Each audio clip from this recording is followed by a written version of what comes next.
అందరికీ నమస్తే. Welcome to TR TV. నేను మీ తిరుపతి. తెలంగాణ మాజీ ముఖ్యమంత్రి బీఆర్ఎస్ పార్టీ అధినేత కల్వకుంట్ల చంద్రశేఖరరావు గారికి సిట్ అధికారులు భారీ షాక్ ఇచ్చినటువంటి పరిస్థితి. కేసీఆర్ సిట్ అధికారులకు రిప్లై లేఖ పంపించేటటువంటి కార్యక్రమం చేసిండు. ఇప్పట్లో నేను విచారణకు రాలేను, విచారణకు హాజరు కాలేను, ఎందుకంటే ఎన్నికలకు సంబంధించినటువంటి వ్యవహారంలో నేను చాలా బిజీగా ఉన్నా. మున్సిపల్ కార్పొరేషన్ ఎన్నికలు ఉన్నటువంటి నేపథ్యంలో నేను బీఫామ్ల పైన సంతకాలు పెట్టేటివి ఉన్నాయి. తర్వాత అభ్యర్థులను ఖరారు చేసేటటువంటి పనిలో ఉన్నా, అభ్యర్థులను మార్పులు చేర్పులు చేసేటటువంటి పనిలో ఉన్నా. ఇప్పుడు నేను విచారణకు రాలేకపోతున్నా అంటూ కూడా, మీరు ఒకవేళ విచారణ చేయాలనుకుంటే ఎర్రబల్లి ఫామ్ హౌస్కే వచ్చి విచారణ చేయమంటూ కూడా కేసీఆర్ సిట్ అధికారులు ఇచ్చినటువంటి నోటీస్కి ఆయన రిప్లై ఇచ్చేటటువంటి కార్యక్రమం చేశారు. వాస్తవానికి మొన్న సిట్ అధికారులు కేసీఆర్కి సంబంధించినటువంటి నందీనగర్ ఇంటికి వచ్చి ఫోన్ ట్యాపింగ్కి సంబంధించినటువంటి వ్యవహారంలో మీరు విచారణకు హాజరు కావాలంటూ నోటీసులు ఇచ్చినారు. అయితే కేసీఆర్కు 160 సిఆర్పిసి కింద నోటీసులు ఇచ్చిర్రు. కేసీఆర్ నోటీసులు ఇచ్చినటువంటి రోజు ఆయన ఎర్రబల్లి ఫామ్ హౌస్లో ఉన్నాడు, తన సొంత నియోజకవర్గం గజ్వేల్లో. వాస్తవానికి నందీనగర్లో కేసీఆర్ లేడు. అయినా సరే సిట్ అధికారులు గజ్వేల్కి వెళ్లకుండా, కేసీఆర్కి సంబంధించినటువంటి ఫామ్ హౌస్ వెళ్లకుండా వాళ్ళు నందీనగర్ ఇంటికే వెళ్ళినారు. నందీనగర్ ఇంటి దగ్గరే, కేసీఆర్కి సంబంధించినటువంటి ఇంటి దగ్గరే వాళ్ళ కుటుంబ సభ్యులకు నోటీస్ ఇచ్చినారు. అంటే ఒకవేళ కుటుంబ సభ్యులు లేకుండా కేసీఆర్కి సంబంధించినటువంటి మనుషులకు నోటీస్ ఇస్తే కేసీఆర్కి సంబంధించినటువంటి టీం సభ్యులు కేసీఆర్కు ఆ నోటీసు వాట్సాప్లో పంపించినారు. సో కేసీఆర్ ఆ రోజు సిట్ అధికారులు పంపించినటువంటి నోటీసుల పైన బీఆర్ఎస్ పార్టీకి సంబంధించినటువంటి లీడర్లను ఎర్రబల్లి ఫామ్ హౌస్కి పిలిపించుకొని మాట్లాడిండు. అడ్వకేట్లతో, లాయర్లతో, లీగల్ సెల్తో ఆయన మాట్లాడేటటువంటి కార్యక్రమం చేసిండు. ఇప్పుడు విచారణకు వెళ్ళాలా వద్దా, ఎందుకంటే ఎలక్షన్కి సంబంధించినటువంటి బిజీ షెడ్యూల్ ఉంది కాబట్టి ఇప్పుడు పోతే కుదరదంటూ కూడా కేసీఆర్ సిట్ అధికారులకు రిప్లై లేఖ రాసి పంపించిండు. ఇప్పుడు ఎన్నికల బిజీలో ఉన్నా, నేను రాలేకపోతా ఉన్నా, నెక్స్ట్ టైం మీరు విచారణ పిలవండి, నేను వస్తాను అని చెప్తూనే కేసీఆర్ లేఖలో ఒక కీలకమైనటువంటి అంశం మెన్షన్ చేసిండు. మీరు ఒకవేళ ఫోన్ ట్యాపింగ్కి సంబంధించినటువంటి అంశంలో విచారణ చేయాలనుకుంటే నా ఎర్రబల్లి ఫామ్ హౌస్కే రండి. 65 సంవత్సరాల కంటే పైన ఉన్నటువంటి వాళ్ళు సీనియర్ సిటిజన్ కిందికి వస్తారు. అంటే వయసులో ఎక్కువ ఉన్నటువంటి వాళ్ళ ఇంటికి వచ్చే విచారణ చేయాలనేటటువంటి అంశం చట్టంలో వెసులుబాటు ఉంది. కాబట్టి మీరు మా ఇంటికి వచ్చి విచారణ చేయండి. నేను ఎక్కడైతే ఫామ్ హౌస్లో ఉన్నానో ఫామ్ హౌస్కి వచ్చే మీరు విచారణ చేయండి. అది కూడా ఇప్పట్లో విచారణ వద్దు, ఎలక్షన్ అయిపోయిన తర్వాత మీరు విచారణ పెట్టుకోండి. నేను ఇప్పుడు ఎలక్షన్కి సంబంధించినటువంటి బిజీలో ఉన్నా, అభ్యర్థులను ఖరారు చేసేటటువంటి పనిలో ఉన్నా, నేను పార్టీ అధ్యక్షుడిని, నాకు చాలా బిజీ షెడ్యూల్స్ ఉంటాయి, ఇప్పట్లో నేను రాలేను అంటూ కూడా కేసీఆర్ సిట్ అధికారులకు రిప్లై లేఖ రాసిండు. అయితే సిట్ అధికారులు ఆ లేఖకు సంబంధించినటువంటి వ్యవహారంలో చదివిన తర్వాత సిట్ అధికారులు కూడా ఒక టీం మీటింగ్ పెట్టుకున్నారు. మరి ఎట్లా చేద్దాం, ఏం కథ, కేసీఆర్ రానంటున్నాడు, మరి కేసీఆర్ని విచారణ చేయాలి. కేసీఆర్ ఏమో విచారణ చేయాలనుకుంటే ఎర్రబల్లి ఫామ్ హౌస్కి వచ్చే విచారణ చేయమని చెప్తున్నాడు. మరి ఫామ్ హౌస్కి వెళ్దామా, ఏం కథ అని చెప్పి సిట్ అధికారులు కూడా డిస్కస్ చేసుకొని, లేదు మేము ఫామ్ హౌస్కు రాము అంటూ కూడా కేసీఆర్ రాసినటువంటి లేఖను వాళ్ళు తిరస్కరించేటటువంటి కార్యక్రమం చేస్తారు. సో మొత్తానికి కేసీఆర్కు సిట్ అధికారులు భారీ షాక్ ఇచ్చిర్రు. ఎర్రబల్లి ఫామ్ హౌస్కు మేము రాము. వాస్తవానికి కేసీఆర్కు ఈరోజు మధ్యాహ్నం 3 గంటలకు విచారణ ఉంటుండే. సిట్ అధికారులు నిన్న నోటీస్ ఇచ్చి ఈరోజు 3 గంటలకు విచారణకు కేసీఆర్ హాజరు కావాలి, అది కూడా హైదరాబాద్లో ఎక్కడైనా సరే మేము వస్తామని చెప్పి సిట్ అధికారులు మెన్షన్ చేశారు. కానీ కేసీఆర్ మాత్రం లేదు హైదరాబాద్ కుదరదు, మీరే ఎర్రబల్లి ఫామ్ హౌస్కి రండి, ఫామ్ హౌస్లోనే విచారణ చేయండి అని చెప్పి కేసీఆర్ చెప్పిండు. సిట్ అధికారులు మాత్రం మేము రాము, మీరే హైదరాబాద్కి సంబంధించినటువంటి నందీనగర్ ఇంటికి రండి, నందీనగర్ ఇంట్లోనే మేము విచారణ చేస్తాం. ఆ విచారణ కూడా ఎప్పుడు, ఆదివారం మధ్యాహ్నం 3 గంటలకు విచారణ. అంటే ఆదివారం అంటే రేపు ఎల్లుండి, దాదాపు 1వ తారీఖు, అట్లా 1వ తారీఖే కదా ఆదివారం అంటే, ఈరోజు దాదాపు 30, రేపు 31, ఎల్లుండి అంటే ఆదివారం రోజు మేము విచారణ చేస్తామంటూ కూడా చాలా క్లియర్గా సిట్ అధికారులు కేసీఆర్కు మరోసారి లేఖ పంపించేటటువంటి, నోటీస్ ఇచ్చేటటువంటి కార్యక్రమం చేస్తారు. సో కేసీఆర్ ఎట్లా రెస్పాన్స్ అవుతాడనేది ఇప్పటిదాకా తెలియనటువంటి పరిస్థితి. వాస్తవానికి ఒక గమ్మత్ కథ ఏంటంటే, కేసీఆర్కు సిట్ అధికారులు నోటీసులు ఇచ్చినారు. నోటీసులు ఇచ్చినప్పుడు కేసీఆర్ బిజీ ఉండాలి, ఏది అడ్వకేట్లతో మాట్లాడాలి, ఏం జరుగుతుంది, ఏంది విచారణ ఎట్లా జరుగుతుంది, వీళ్ళేమో మరి నందినగర్ ఇంటికి రమ్మంటున్నారు, హైదరాబాద్లో విచారణ అంటున్నారు, నేనేమో ఎర్రబల్లి ఫామ్ హౌస్ అని చెప్పిన, అసలు ఈ విచారణ ఏంది, కథ ఏందని చెప్పి మొత్తం బిజీ ఉండాలి. కేసీఆర్ ఎక్కడ కూడా బిజీ లేడు. కేసీఆర్ సొంతంగా కారు వేసుకొని ఒక్కడే కారు తోలుకుంటా ఆయన కొబ్బరి తోటకు, తర్వాత ఆయన వ్యవసాయ క్షేత్రానికి పోయిండు.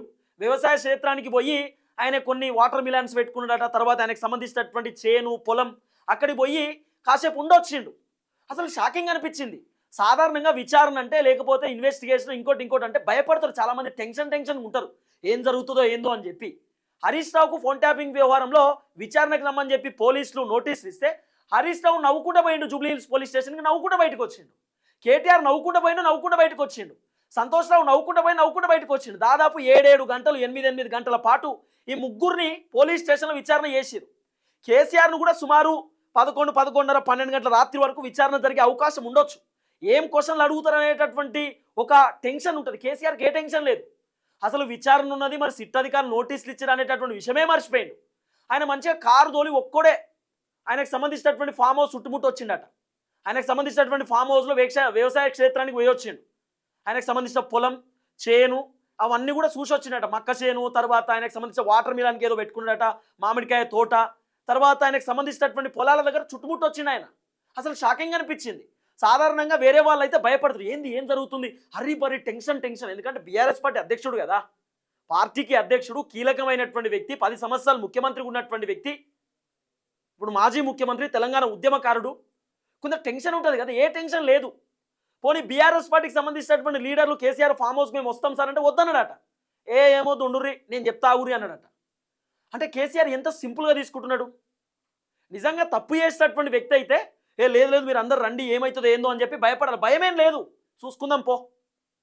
ఇంకా కేసీఆర్ ఉల్టా ఆయన రాసినటువంటి లేఖలో, సిట్ అధికారులు ఇచ్చినటువంటి నోటీస్ పైన కేసీఆర్ రాసినటువంటి రిప్లై లేఖలో, ఇది పద్ధతి కాదు, రాజకీయ కోణంగా మీరు చూస్తున్నది ఇదంతా, నన్ను ఎన్నికలలో డిస్టర్బ్ చేయడానికి చూస్తుర్రు, నాకు ఎన్నికల షెడ్యూల్ ఉంది, బిజీ ఉన్నా, నేను అభ్యర్థులను కన్ఫర్మ్ చేసుకోవాలి, ఇవాళ నామినేషన్ లాస్ట్ డేటు, నేను బీఫామ్ల పైన సంతకాలు పెట్టాలి, నేను విచారణకు రాను, ఇంకెప్పుడైనా పెట్టుకోర్రి, విచారణ మీరు చేయాలనుకుంటే ఎర్రవల్లి ఫామ్ హౌస్కి రారి, నేను బయటికి రాను అన్నాడట కేసీఆర్. సిట్ అధికారులు మాత్రం కేసీఆర్కు షాక్ ఇచ్చారు, లేదు మేము ఎర్రవల్లి ఫామ్ హౌస్కి వచ్చేది లేదు, నందినగర్ ఇంటికి రండి, నందినగర్లోనే విచారణ చేద్దాం. అసలు నాకు అర్థం కానటువంటి విషయం ఏంటంటే, కేసీఆర్ మంచిగా ఎర్రవల్లి ఫామ్ హౌస్కి రండి, ఇక్కడే నన్ను విచారణ చేయమని చెప్పి సిట్ అధికారులు కేసీఆర్ చెప్తుంటే, సిట్ అధికారులు ఏమో లేదు మేము నందినగర్లోనే విచారణ చేస్తాం, హైదరాబాద్లోనే విచారణ చేస్తాం అంటున్నారు.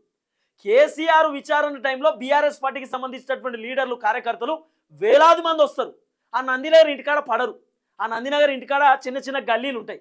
ఆ గల్లీలలో కిక్కిర్చిపోతారు జనం. కార్యకర్తలు మొత్తం ఆయనే ఉంటారు. మా బాస్కి ఏమవుతుందో, మా లీడర్కి ఏమవుతుందో, మా నాయకుడికి ఏమవుతుందో, అసలు ఏంది ఈ విచారణ, ఈ కథ ఏందని చెప్పి బీఆర్ఎస్ పార్టీలు అంతా ఆగమాగం చేస్తారు. అదే ఎర్రబల్లి ఫామ్ హౌస్ అయితే ముందుగాల పెద్ద రోడ్డు ఉంటుంది, చుట్టుముట్టు రోడ్డే. ఆడ చాలా మంది జనాలు పడతారు. పోలీసులు వచ్చి ఒక్కసారి గేట్ పెట్టిర్రు అనుకో, ఎర్రబల్లి గేటు, ఆ ఫామ్ హౌస్ సంబంధించిన గేటు, లోపలికి ఎవ్వరు పోలేరు. లోపల మంచిగా ప్రశాంతంగా విచారణ జరుగుతుంది. బయట బీఆర్ఎస్ పార్టీ కార్యకర్తల పంచాయతీ ఇక్కడ అవుతుంది. అదే నందినగర్లో అయితే ఆగమాగం రచ్చ. మరి బహుశా కేసీఆర్ బీఆర్ఎస్ పార్టీ కార్యకర్తలు చాలామంది వస్తారు కాబట్టి అక్కడ వద్దు, నందినగర్లో ఫామ్ హౌస్కి రమ్మని చెప్పిండో ఏమో మరి. లేకపోతే మరి సిట్ అధికారులు లేదు మేము ఫామ్ హౌస్ పోతే వద్దు, మాకు కుదరదు, మీరు నందినగర్కి రావాలని సిట్ అధికారులు ఎందుకు చెప్తారో అర్థమవుతలేదు. ఓవరాల్గా చూసుకుంటే మాత్రం మొత్తానికి ఫామ్ హౌస్ నందినగర్ పంచాయతీ నడుస్తుంది. అధికారులు ఏమో మేము ఫామ్ హౌస్ రాము, కేసీఆర్ ఏమో నేను నందినగర్ రాను, నువ్వు ఇటు వస్తావా నేను అటు రావాలనే పంచాయతీ ఉంది ఇప్పుడు. కాబట్టి ఓవరాల్గా సిట్ అధికారులు కేసీఆర్కు భారీ షాక్ ఇస్తూ ఉన్నారు. కేసీఆర్ మాత్రం ఎర్రబల్లి ఫామ్ హౌస్లోనే విచారణ చేయండి అని చెప్తున్నారు. అధికారులు మాత్రం ఆదివారం రోజు మధ్యాహ్నం 3 గంటలకు విచారణ అనేటటువంటి అంశాన్ని తెరపైకి తీసుకొచ్చేటటువంటి కార్యక్రమం చేసినారు. ఆదివారం 3 గంటలకు కేసీఆర్కి సంబంధించినటువంటి విచారణ ఉండబోతున్నటువంటి పరిస్థితి. మ్యాక్సిమం అరెస్ట్ చేసే అవకాశం ఉండకపోవచ్చు, ఎందుకంటే 160 సిఆర్పిసి ఇచ్చారు, అంటే సాక్షుల లెక్క. ఈ అధికారులు మీకు తెలుసా, ఈ అధికారులను మీరు ఎప్పుడైనా ఫోన్ ట్యాపింగ్ చేయమని చెప్పిరా, ఈ అధికారులు ఫోన్ ట్యాపింగ్కి సంబంధించిన వ్యవహారంలో మీతో ఎప్పుడైనా మాట్లాడిరా, ఈ క్వశ్చన్స్ అడిగే అవకాశం ఉండొచ్చు. ఒకవేళ అరెస్ట్ చేయాలనుకుంటే 41 సిఆర్పిసి ఉంటుంది. ఇది సాక్షులకు సంబంధించిన వ్యవహారంలో ఇచ్చిన నోటీసు సిట్ అధికారులు. కానీ కేసీఆర్కు పోలీసులు భారీ షాక్ ఇచ్చారు. సో మరి ఎర్రబల్లి ఫామ్ హౌస్లో విచారణ జరుగుతుందా, నందినగర్లో జరుగుతుందా క్వశ్చన్ మార్క్. కానీ కేసీఆర్ మరి సిట్ అధికారులు మరోసారి నోటీసులు ఇచ్చి లేదు మీరు ఖచ్చితంగా నందినగర్ రావాల్సిందే, మీ ఇంటికి రావాల్సిందే, హైదరాబాద్ కంటూరు కాబట్టి కేసీఆర్ మళ్ళీ ఏమైనా లేఖ రాస్తాడా, మళ్ళీ కేసీఆర్ ఏమైనా రెస్పాన్స్ అవుతాడా, లేకపోతే కేసీఆర్ డైరెక్ట్ ఏమైనా ప్రెస్ మీట్ పెట్టి మాట్లాడతాడా, ఇట్లా రకరకాల చర్చలు నడుస్తున్నాయి.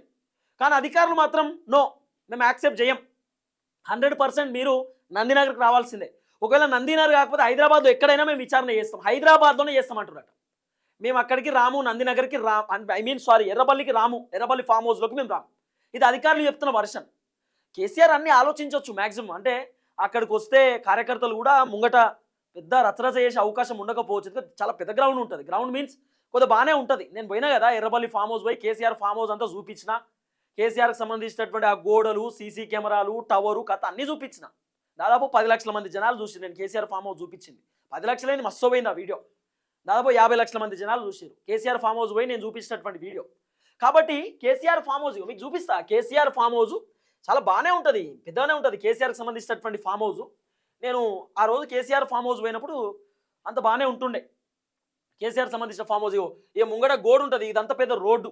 ఈ రోడ్డుకు సంబంధించిన వ్యవహారంలో మంచిగానే పడతారు. సో ఇంత పెద్ద రోడ్డు ఉంటుంది కేసీఆర్కి సంబంధించినటువంటి ఫామ్ హౌస్ ముందు, కాబట్టి పెద్ద ఉంటుంది రోడ్డు. తర్వాత ఈ గోడ పక్కన కూడా కేసీఆర్కి సంబంధించిన గోడ పక్కన దాదాపు 4-5 గేట్లు ఉంటాయి. ఆ గేట్ల మొత్తం రోడ్డే ఉంటుంది చుట్టుపక్కల.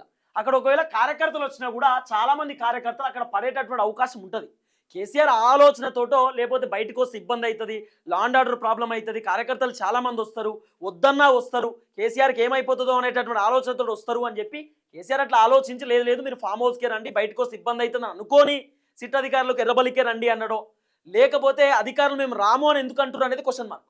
హైదరాబాద్కే రండి, నందినగర్లోనే విచారణ చేద్దామని చెప్పి అధికారులు చెప్తున్నటువంటి వర్షన్. సో ఏది ఏమైనా ఆదివారం రోజు మధ్యాహ్నం 3 గంటలకు ఫోన్ ట్యాపింగ్కి సంబంధించినటువంటి వ్యవహారంలో కేసీఆర్ విచారణ ఉండబోతుంది అనేది కొంత వినబడుతున్నటువంటి అంశం. మరి కేసీఆర్ విచారణకు హాజరైతడా కాడా అనేది కూడా కొంత వినబడుతున్నటువంటి వ్యవహారం. చూద్దాం ఏం జరగబోతుందో. అందరికీ నమస్తే, థ్యాంక్ యూ సో మచ్. జై తెలంగాణ.